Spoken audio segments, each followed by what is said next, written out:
welcome to another edition of Within the Pixels. My name is Bert Blevins, and today we're going to be looking at audit trails of secrets and how we can take a look at the details of actions that occurred within a secret and then subsequently exporting that to a CSV file. So come in here to our secrets. So we'll come in here and then we'll pick our particular secret that we want to take a look at here. We're just going to pick up Service Delinea as our secret. Now what we're going to do here is we're going to take a look at the Audit tab.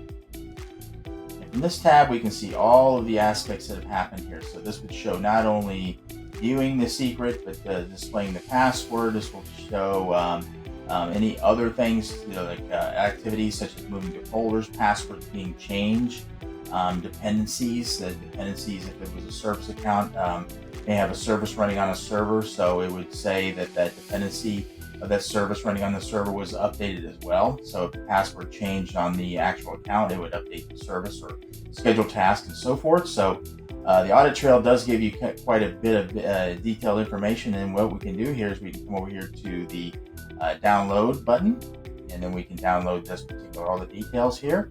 And we can get our record count that we want, and then download the particular file. And we have that, we can dump that off into give that to compliance or audit department. So that concludes our demo for audit and exporting activities. So thank you.